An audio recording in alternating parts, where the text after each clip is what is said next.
ಸ್ಮರಿಸಿ, ಈ ಗೋಷ್ಠಿಯ ವ್ಯವಸ್ಥಾಪಕರೇ, ನಿರ್ದೇಶಕರೇ, ಸಹೋದರಿಯರೇ ಹಾಗೂ ಸಹೋದರರೇ, ಬೈಲಹೊಂಗಲ ವ್ಯಾಸಂಗ ಗೋಷ್ಠಿಗೆ ನಮ್ಮ ನಿರ್ದೇಶಕರು ಥಿಯಾಸಫಿಯ ಕೈಪಿಡಿ ಅಂತಕ್ಕಂಥ ಗ್ರಂಥವನ್ನು ಆರಿಸ್ಕೊಂಡಿದ್ರು. ಅದು ಯೋಗಿ CW ಲೆಡ್ಬಿಟರ್ ಅವರು ಬರೆದಿರ್ತಕ್ಕಂಥ ಗ್ರಂಥ. ಆ ಗ್ರಂಥದಲ್ಲಿ ಮೊದಲನೇ ಅಧ್ಯಾಯನೇ ಥಿಯಾಸಫಿ ಅಂದರೆ ಏನು ಅಂತ ಹೇಳಿ ಆ ವಿಷಯವನ್ನೇ ನನಗೆ ಕೊಟ್ಟಿದ್ರು. ನೆನ್ನೆ ಸಾಯಂಕಾಲ ಅದರ ವಿಷಯ ಪ್ರಸ್ತಾಪ ಮಾಡಿದೀವಿ. ಈಗ ಆ ಗ್ರಂಥದಲ್ಲಿ ಕೊನೆಯ ಅಧ್ಯಾಯ 10ನೇ ಅಧ್ಯಾಯ ಥಿಯಾಸಫಿಯ ವ್ಯಾಸಂಗದ ಫಲ ಅಂತ ಹೇಳಿ, ಈ 10 ಅಧ್ಯಾಯಗಳಲ್ಲಿ ಒಂದನ್ನು ಮಾತ್ರ ಬಿಟ್ಟು ಇನ್ನು 9 ತಮಗೆ ಪರಿಚಯಿಸೋದಕ್ಕೋಸ್ಕರ ನಿರ್ದೇಶಕರು ಪ್ರಯತ್ನ ಪಟ್ಟಿದ್ದಾರೆ. ಗ್ರಹಮಾಲೆ ಅಂತಕ್ಕಂಥ ಒಂದು ಅಧ್ಯಾಯ ಇದೆ, ಅದರಲ್ಲಿ ಸ್ವಲ್ಪ ತೊಡಕಾದಂತಹ ವಿಷಯ, ಅದಕ್ಕೋಸ್ಕರ ಅದನ್ನು ಕೈಬಿಟ್ಟು ಬೇರೆ 9 ಅಧ್ಯಾಯಗಳನ್ನ ಥಿಯಾಸಫಿ ಎಂದರೇನು, ಪರಬ್ರಹ್ಮನಿಂದ ಮನುಷ್ಯ, ಜೀವ ವಿಕಾಸ, ಮನುಷ್ಯನ ಸ್ವರೂಪ, ಮರಣಾನಂತರ ಸ್ಥಿತಿ, ಕರ್ಮ ನಿಯಮ, ಪುನರ್ಜನ್ಮ, ಬಾಳಿನ ಉದ್ದೇಶ, ಈ ಎಲ್ಲಾ ವಿಷಯಗಳನ್ನು ಪ್ರಸ್ತಾಪ ಮಾಡಿ ಈಗ ನಾವು ಕೊನೆಯ ಹಂತಕ್ಕೆ ಬಂದಿದ್ದೀವಿ. ಕೊನೆಯ ಹಂತದಲ್ಲಿ ಥಿಯಾಸಫಿಯ ವ್ಯಾಸಂಗದ ಫಲ ಏನು ಅಂತ ಹೇಳಿ ನಾವು ಪ್ರಸ್ತಾಪ ಮಾಡೋದಕ್ಕೋಸ್ಕರ ಈಗ ಹೊರಟಿದ್ದೀವಿ. ಥಿಯಾಸಫಿ ವ್ಯಾಸಂಗದ ಫಲ ಯಾರಿಗೆ ಲಭಿಸುತ್ತೆ ಅಂತ ಪ್ರಶ್ನೆ ಹಾಕಿದ್ರೆ, ಥಿಯಾಸಫಿ ಸದಸ್ಯ ಆ ವಾಂಗ್ಮಯವನ್ನು ಓದ್ತಾನೆ, ಅಷ್ಟಕ್ಕೆ ಸುಮ್ಮನಾಗ್ಬಿಡ್ತಾನೆ. ಮತ್ತೊಬ್ಬ ಸ್ವಲ್ಪ ಕ್ರಿಯಾಶೀಲ ಅದರ ಅರ್ಥ ಮಾಡ್ಕೊಳ್ಳೋಕೆ ಪ್ರಯತ್ನ ಪಡ್ತಾನೆ, ಆ ಜ್ಞಾನವನ್ನು ತಿಳ್ಕೊಳ್ತಾನೆ, ಅವನು ಸಹ ಆಚರಣೆಗೆ ತರೋದಿಲ್ಲ, ಸುಮ್ಮನಾಗ್ಬಿಡ್ತಾನೆ. ಇನ್ನೊಬ್ಬ ಮೂರನೆಯವನು ಥಿಯಾಸಫಿಯ ಉಪಾಸಕ ಅಂತ ತೆಗೆದುಕೊಂಡ್ರೆ, ಥಿಯಾಸಫಿಯ ಮೂಲಭೂತ ತತ್ವಗಳನ್ನು ಅಧ್ಯಯನ ಮಾಡಿ ಚೆನ್ನಾಗಿ ಗ್ರಹಿಸಿ ಅದನ್ನು ತಮ್ಮ ಜೀವನದಲ್ಲಿ ತಂದುಕೊಳ್ಳೋಕೆ ಪ್ರಯತ್ನ ಪಡ್ತಕ್ಕಂಥ ಒಬ್ಬ ನಿಜವಾದ ಸಾಧಕ ಅಂತ ಹೇಳ್ಬೋದು. ಅಂತಹ ಸಾಧಕನಿಗೆ ಎಂತಹ ಫಲ ಕಾದಿದೆ ಅನ್ನೋದನ್ನ ನಮ್ಮ ಯೋಗಿ ಲೆಡ್ಬಿಟರ್ ಅವರಿಗೆ ಈ ಅಧ್ಯಾಯದಲ್ಲಿ ಪ್ರಸ್ತಾಪ ಮಾಡೋದಕ್ಕೋಸ್ಕರ ಪ್ರಯತ್ನ ಪಟ್ಟಿದ್ದಾರೆ. ಅಂದ್ರೆ ಥಿಯಾಸಫಿ ವ್ಯಾಸಂಗದ ಫಲ ಯಾವಾಗ ಅಂತ ಹೇಳಿದ್ರೆ, ನಾವು ತಿಳ್ಕೊಂಡಿರ್ತಕ್ಕಂಥದ್ದನ್ನ ನಡವಳಿಕೆಯಲ್ಲಿ ತಂದಾಗ. ಒಬ್ಬ ರೈತ ಹಿಂದಿನ ಕಾಲದಲ್ಲಿ ಬುತ್ತಿ ಕಟ್ಕೊಂಡು ಬೇರೆಯವ್ರಿಗೆ ಹೋಗ್ತಾ ಇದ್ರು. ಹೋಗ್ಬೇಕಾದ್ರೆ ಮೊದಲ ಈಗಿನ ಏನು ಹೋಟೆಲ್ಗಳು ಇರ್ಲಿಲ್ಲ, ಬುತ್ತಿ ತಗೊಂಡು ಹೋಗ್ಬೇಕಾದ್ರೆ ಬುತ್ತಿ ಮನೇಲಿ ಕಟ್ಸ್ಕೊಂಡು ತಲೆ ಮೇಲೆ ಇಟ್ಕೊಂಡು ಹೋಗ್ತಾ ಇದ್ದ. ಅದು ಸ್ವಲ್ಪ ಭಾರವಾಗೇ ಇತ್ತು. ಮಧ್ಯೆ ಒಂದ್ ಕಡೆ ಅದಕ್ಕೆ ತಕ್ಕಂತ ವಾತಾವರಣ ಸಿಕ್ತು, ಒಂದು ಕೊಳ ಸಿಕ್ತು, ಮರದ ನೆರಳು ಸಿಕ್ತು, ಮಧ್ಯಾಹ್ನ ಹಸವಾಗಿತ್ತು. ಊಟ ಮುಗಿಸ್ಕೊಂಡು ಹೊರಟ್ರೆ ನೆತ್ತಿ ಮೇಲಿನ ಭಾರ ಕಡಿಮೆ ಆಯ್ತು, ಹೊಟ್ಟೆ ಹಸು ತೀರ್ತು. ಹಾಗೆ ಅಧ್ಯಯನ ಮಾಡಿ ಬರೀ ತಿಳುವಳಿಕೆ ಇದ್ರೆ ನೆತ್ತಿ ಮೇಲೆ ಭಾರ ಇದ್ದ ಹಾಗೆ. ಅದನ್ನ ನಡವಳಿಕೆಯಲ್ಲಿ ತಂದ್ರೆ ನಮ್ಮ ದಾಹವು ಹಿಂಗುತ್ತೆ, ಭಾರನೂ ಕಡಿಮೆ ಆಗುತ್ತೆ. ಇಂಥವ್ರಿಗೆ ಮಾತ್ರ ಥಿಯಾಸಫಿ ವ್ಯಾಸಂಗದ ಫಲ ಲಭ್ಯವಾಗಿರುತ್ತೆ. ಅದು ಯಾವ ರೀತಿ ಅಂತೇಳಿ ನಾವು ನೋಡೋದಕ್ಕೋಸ್ಕರ ಪ್ರಯತ್ನ ಪಡೋಣ. ಥಿಯಾಸಫಿ ಲಿಟರೇಚರ್ನ ಓದಿದ್ರೆ ಬಹುಮುಖ್ಯವಾದಂಥ ಅಂಶ ಅವರ ಮನಸ್ಸು ಸೆಳೆಯುತ್ತೆ. ಯಾವುದು ಅಂತ ಹೇಳಿದ್ರೆ ಈಶ್ವರನ ಯೋಜನೆ. ಅದ್ರ ವಿಷಯ ಸಾಕಷ್ಟು ಪ್ರಸ್ತಾಪ ಮಾಡಿದ ಹಿಂದಿನ ಭಾಷಣಕಾರರು. ಈಶ್ವರನ ಯೋಜನೆ ಏನು? ಪ್ರತಿಯೊಬ್ಬರೂ ಸಹ ಮುಂದುವರಿಬೇಕು, ಇದ್ದಲ್ಲೇ ಯಾರು ಇರೋ ಹಾಗಿಲ್ಲ, ವಿಕಾಸ ನಿಯಮ. God has A plan, that plan is evolution ಅಂತ ಹೇಳ್ತಾರೆ. ಈಶ್ವರನ ಕೆಲಸ ಏನು? ಎಲ್ಲರನ್ನೂ ಸಹ ಬೆಳೆಸ್ಬೇಕು. ಯಾವ ಹಂತದಲ್ಲಿರ್ಲಿ, ಎಷ್ಟು ಕೆಳಮಟ್ಟದಲ್ಲಿರ್ಲಿ, ಎಷ್ಟೇ ತಿಳಿದವರಾಗಿರ್ಲಿ, ಅವ್ರು ಎಷ್ಟೇ ಹಿಂದಕ್ಕೆ ಹೋಗ್ಲಿ, ನಾವು ತಪ್ಪಿಸ್ಕೊಂಡು ಹೋದ್ರೂ ಸಹ ನಮ್ಮನ್ನು ಬಿಡಲ್ಲ. ಎಲ್ಲರ ಉದ್ಧಾರಕ್ಕೋಸ್ಕರ ಈಶ್ವರನ ಯೋಜನೆ ಸಾಗ್ತಾ ಇದೆ ಅಂತ ಅಂದಾಗ, ಆ ಈಶ್ವರನ ಯೋಜನೆಯ ದೃಷ್ಟಿಯಲ್ಲಿ ನಮಗೆ ಬರ್ತಕ್ಕಂತಹ ಸ್ಥಿತಿಯೂ ಸಹ ಅದಕ್ಕೆ ಅನುಗುಣವಾಗಿ ಇರಬೇಕು. ಯಾಕೆಂದ್ರೆ ದೇವರಿಗೆ ಒಬ್ಬರ ಮೇಲೆ ಒಂದು ದೃಷ್ಟಿ, ಮತ್ತೊಬ್ಬರ ಮೇಲೆ ಒಂದು ದೃಷ್ಟಿ ಇಲ್ಲ. ಸಮೋಹಂ ಸರ್ವಭೂತೇಶು ನಮೇ ದ್ವೇಷ್ಯೋಸ್ತಿ ನ ಪ್ರಿಯ ಅಂತ ಹೇಳಿ ಒಂದು ಮಾತಿದೆ. ಈಶ್ವರನ ದೃಷ್ಟಿಯಲ್ಲಿ ಎಲ್ಲರೂ ಸಹ ಸಮಾನವೇ. ಅವನ ಕಳ್ಳಾಗಿರ್ಲಿ, ಸುಳ್ಳಾಗಿರ್ಲಿ, ಭ್ರಷ್ಟಾಚಾರಿ ಆಗಿರ್ಲಿ, ಅವನ ಎಂಥ ಮಟ್ಟದಲ್ಲಿ ಇರಲಿ, ಕಡು ಪಾಪಿ ಆಗಿರ್ಲಿ ಅಥವಾ ಶ್ರೇಷ್ಠ ಸನ್ಯಾಸಿ ಆಗಿರ್ಲಿ, ಎಲ್ಲರ ಬೆಳವಣಿಗೆಗೆ ವ್ಯವಸ್ಥೆ ಮಾಡತಕ್ಕಂಥದ್ದೇ ಅವನ ಕೆಲಸ. ಅದನ್ನ ಅವನು ಯಾರಿಗೂ ಸಹ ವ್ಯತ್ಯಾಸ ಇಲ್ಲ. ಪ್ರತಿಯೊಬ್ಬರ ಮೇಲೂ ಒಂದೇ ರೀತಿಯಾದಂಥ ಭಾವನೆಯನ್ನು ಹೊಂದಿದ್ದಾನೆ. ಅಂದಮೇಲೆ ನಮಗೆ ಬರ್ತಕ್ಕಂತಹ ಪರಿಸ್ಥಿತಿಗಳು ಈಶ್ವರನ ಯೋಜನೆ ದೃಷ್ಟಿಯಲ್ಲಿ ಅನುಗುಣವಾದಂತಹ ಪರಿಸ್ಥಿತಿಗಳೇ. ನಾವು ಅನೇಕ ಸರಿ ಅಂದ್ಕೊಳ್ತೀವಿ, ಈ ಬೈರಹೊಂಗದಲ್ಲಿ ಹುಟ್ಟೋ ಬದಲು ಬೊಂಬಾಯಿನಲ್ಲೋ ಬೆಂಗಳೂರಿನಲ್ಲೋ ಹುಟ್ಟಿದ್ರೆ ಬೇಕಾದಷ್ಟು ಸಾಧನೆ ಮಾಡಬಹುದಾಗಿತ್ತು, ಇದಕ್ಕಿಂತ ಹೆಚ್ಚಿನ ಸೌಲಭ್ಯಗಳು ಸಿಗ್ತಾ ಇತ್ತು, ಎಲ್ಲಾ ರೀತಿ ಕಾರ್ಯಕ್ರಮಗಳು ಸಾಲಿ ಬಹಳ ಚೆನ್ನಾಗಿ ನಡೀತವೆ, ಇಲ್ಲೆಲ್ಲೋ ಅಪರೂಪಕ್ಕೊಂದೊಂದು ನಡೆಯುತ್ತೆ, ಅಥವಾ ಇಲ್ಲಿ ಹುಟ್ಟ ಬದಲು ಶ್ರೀಮಂತರ ಮನೇಲಿ ಹುಟ್ಟಿದ್ರೆ ಚೆನ್ನಾಗಿ ಅನುಭವಿಸಬಹುದಾಗಿತ್ತು ಪ್ರಪಂಚದ ಭೋಗಭಾಗ್ಯಗಳನ್ನ, ಯಾಕಿಂತ ಕಡೆ ಹಾಕ್ಬಿಟ್ಟು ದೇವರು ಅಂತ ಹೇಳಿ ಅನೇಕ ಸಾರಿ ನಾವು ಪರಿತಪ್ಪಿಸ್ತೀವಿ. ಕಾರಣ ಏನು ಅಂದ್ರೆ ಯಥಾರ್ಥ ತಿಳಿದರೆ. ಆ ಯಥಾರ್ಥ ತಿಳಿದ್ರೆ ಈಶ್ವರನ ನಮ್ಮೆಲ್ಲರನ್ನೂ ಸಹ ಎಲ್ಲಿಟ್ಟಿದಾನೋ, ಯಾವ ಜಾಗದಲ್ಲಿ ನಮ್ಮನ್ನು ಸೇರಿಸಿದಾನೋ, ಯಾವ ವೃತ್ತಿಯಲ್ಲಿ ತೊಡಗಿಸಿದಾನೋ, ಯಾವ ಸಂಸಾರವನ್ನ ಬೆಳಿಬೇಕಾಗಿದೆಯೋ ಅದು ಬಹಳ ಸಮಂಜಸವಾದಂತಹ ಕ್ಷೇತ್ರ. ಇದು ಮೊಟ್ಟ ಮೊದಲು ಮನವರಿಕೆ ಆಗುತ್ತೆ ಥಿಯಾಸಫಿ ಓದ್ತಕ್ಕಂಥ. ಯಾವ ಜಾಗದಲ್ಲಿ ನಾವಿದೀವೋ, ಯಾರ ಜೊತೆಯಲ್ಲಿ ಸಂಸಾರ ನಡೆಸ್ತಾ ಇದೀವೋ, ಯಾವ ವೃತ್ತಿಯಲ್ಲಿ ತೊಡಗಿದೀವೋ ಅದೆಲ್ಲವೂ ಸಹ ನಮ್ಮ ಬೆಳವಣಿಗೆಗೆ ಅನುಗುಣವಾದಂತಹ ಕ್ಷೇತ್ರ ಅಂತ ಹೇಳಿ ಮೊದಲು ನಿರ್ಧಾರವಾಗುತ್ತೆ. ಈ ತರಹ ನಿರ್ಧಾರ ಆದಮೇಲೆ ಅವನ ಜೀವನದಲ್ಲಿ ಬರ್ತಕ್ಕಂಥ ಸನ್ನಿವೇಶವನ್ನು ಹೇಗೆ ಅವನು ಪರಿಗಣಿಸ್ತಾರೆ. ಕಷ್ಟ ಬರುತ್ತೆ, ಸುಖ ಬರುತ್ತೆ, ದುಃಖ ಬರುತ್ತೆ, ಜಯವಾಗುತ್ತೆ, ಅಪಜಯವಾಗುತ್ತೆ, ಒಂದ್ಸರಿ ಗಂಡ ಆಗ್ಬಿಡ್ತಾನೆ, ಒಂದ್ಸರಿ ಹೆಣ್ಣಾಗ್ಬಿಡ್ತಾನೆ, ಒಂದ್ಸರಿ ತಂದೆ ಆಗ್ಬಿಡ್ತಾನೆ, ಮತ್ತೊಂದ್ಸರಿ ಮಗನಾಗ್ಬಿಡ್ತಾನೆ. ಇದೆಲ್ಲ ಏತಕ್ಕೋಸ್ಕರ? ಮನುಷ್ಯ ಪರಿಪೂರ್ಣನಾಗಬೇಕಾದ್ರೆ ಎಲ್ಲ ಅನುಭವಗಳು ಬೇಕು, ಕಷ್ಟದ ಅನುಭವಗಳು ಬೇಕು, ಸುಖದ ಅನುಭವಗಳು ಬೇಕು. ಅದರಿಂದ ಗಂಡಸಾಗಿ ಕಲಿಬೇಕಂತ ಪಾಠ ಕೆಲವಿದೆ, ಹೆಂಗಸಾಗಿದ್ದ ಕಲಿಬೇಕಂತ ಸದ್ಗುಣಗಳು ಕೆಲವಿವೆ.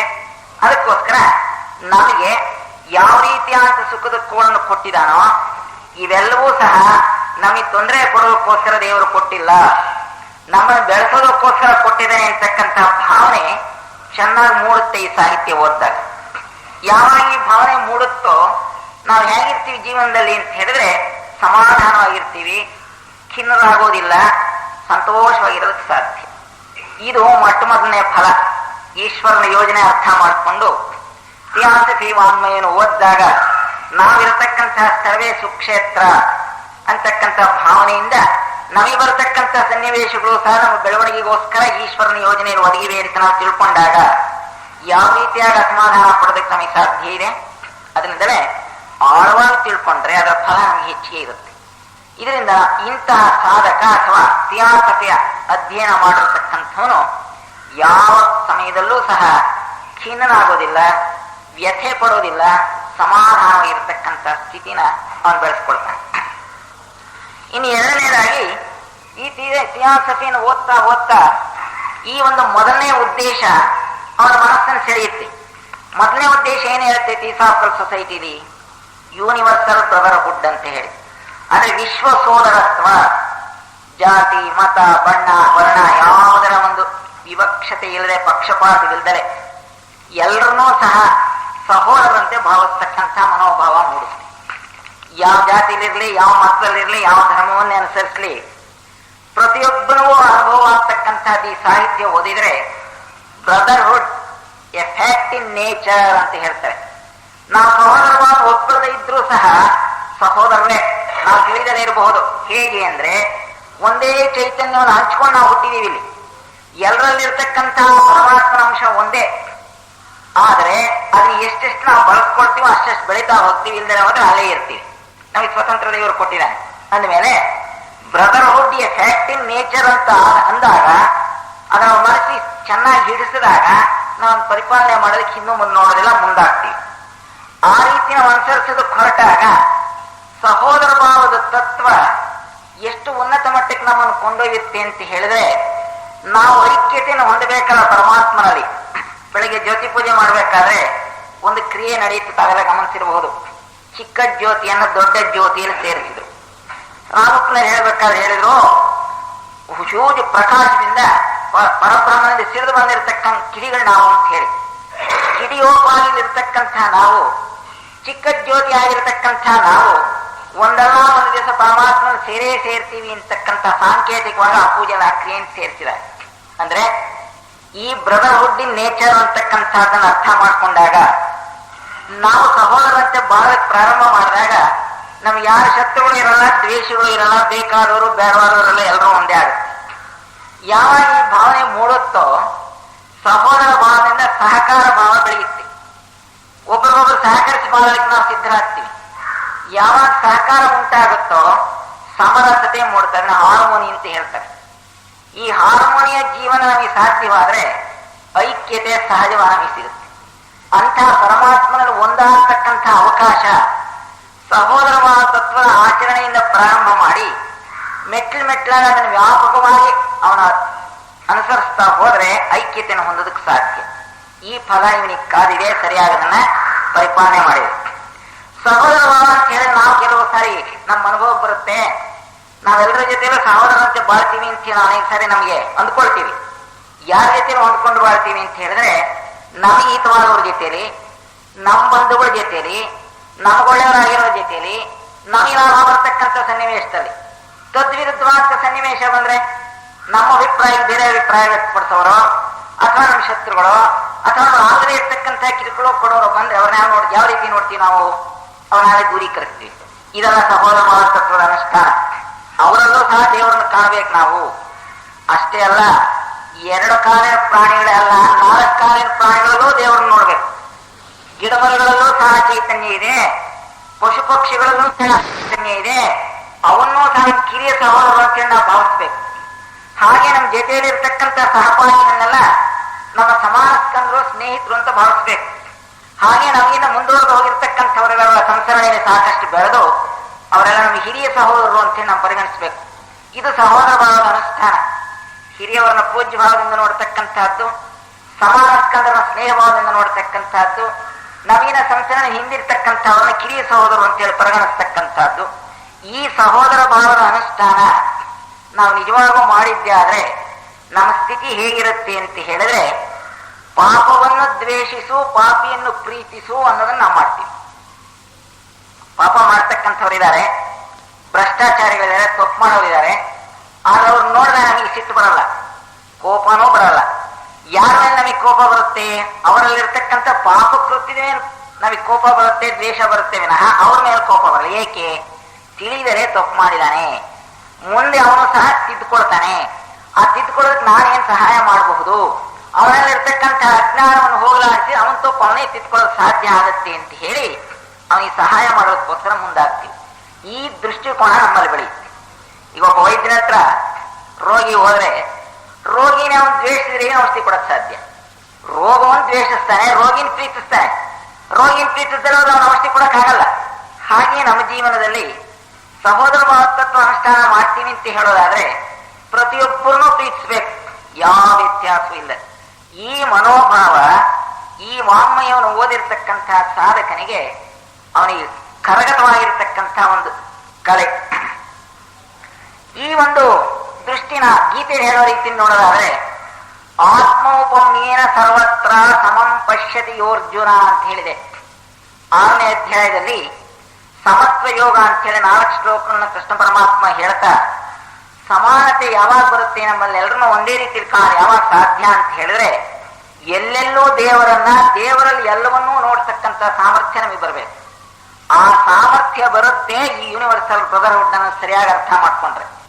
ಬೇಕಾದಷ್ಟು ವಾಂಗ್ಮಯ ಓದಿರಬಹುದು, ಆದ್ರೆ ಅವೆಲ್ಲವೂ ಸಹ ಆಚರಣೆಗೆ ಬರದಲ್ಲೇ ಇರಬಹುದು. ಆದ್ರೆ ಪ್ರಾಕ್ಟಿಕಲ್ ಆಗಿ ಆಚರಣೆ ಬರತಕ್ಕಂಥ ವಿಷಯಗಳೇ ಥಿಯಾಸಫಿ ಇಟ್ಟಿರೋದು.